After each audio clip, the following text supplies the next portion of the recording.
Hüseyin raziyallahu anhu'nun kızı Fatime. Peygamberimizning evrisi Fatime Hicriye 40 yılı tug'ilgan bulup, Peygamberimizning eng amroq kızı Hazreti Fatime'nin oğlu Hüseyin raziyallahu anhu bilan Ummu İshak binti Talha'nın çoğun kızıydı.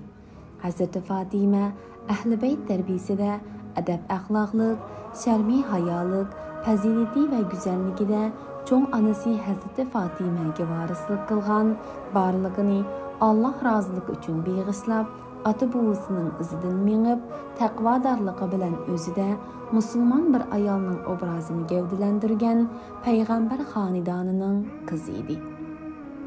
Hazreti Fatime binti Hüseyin edep ahlaki, takvadarlığı bilen tunulğanıdikidek ilim marifet sahasidimi alime, muhaddise, şaire qatarlıq namları bilen tarix bətlərdə öçməz izlarını qaldırğan ayal idi. Hazreti Fatime binti Hüseyin buyuğa yetkinidən keyin dadısı onu tağısı İmam Hasanның oğlu 2. Hasan'ga Medinede yatlıq qılğan bulup, onlarının Abdullah, İbrahim, Hasan, Zeynep ve Ummu Gülsüm qatarlıq 5 farzandi bolğan idi.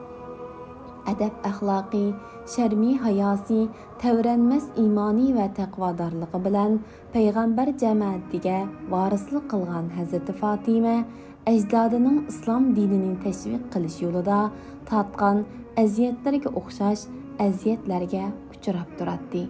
Bu eziyetler onu bir ayal buluş tabiiyeti bilen vayısıtmasın, aksice kalbideki imanını teximi güçlendiretti. Hazreti Fatime Peygamber hanidanıga yarışa özünü edep ahlak, ilim marifet sahasida yetiştiriş bilen birge özünün ayal kişi buluşuga qaramasdan dadısı ve yoldaşı bilen birge cihat seferlergimi atlanatdi.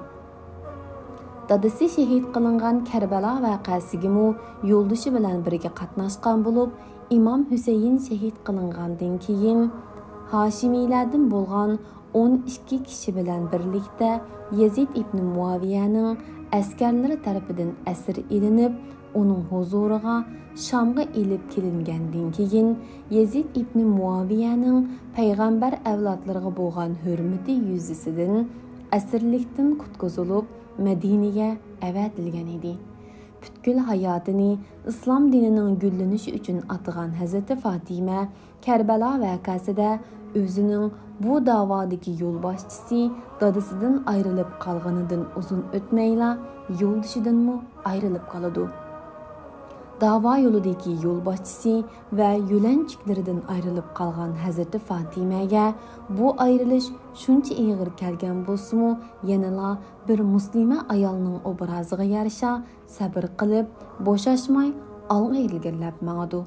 Hazreti Fatime bu davadaki en çoğun yülençiki bolgan yolduşudan ayrılganıdan keyin Hazreti Osman raziyallahu anhu'nun nevrisi Abdullah ibni Amir'e yatlık bolgan bulup, onlarının Kasım, Muhammed, Rukiye isimli 3 farzandi bolgan idi. Abdullah ibni Amir'nin vafatıdan keyin Abdurrahman ibni Ebu Bekir'e yatlık bulup, Emine isimli bir kız buludu. Hazreti Fatime kıskaça bayan kılıp ötkünümüzdekidek bütkül hayatını İslam davası üçün atıgan, ahlak fazileti ve takvadarlığı bilen Peygamber hanidanının izbasari, yolduşunun sadık hemrahi, perzentlerinin münevver anısı, şundaqla kelgüsüdeki muslimelerinin fəxri ve ülgüsü bulup yaşap, tarix bətlərdə ölçməz izlarını kaldırıp ketken bir muslime ayal idi.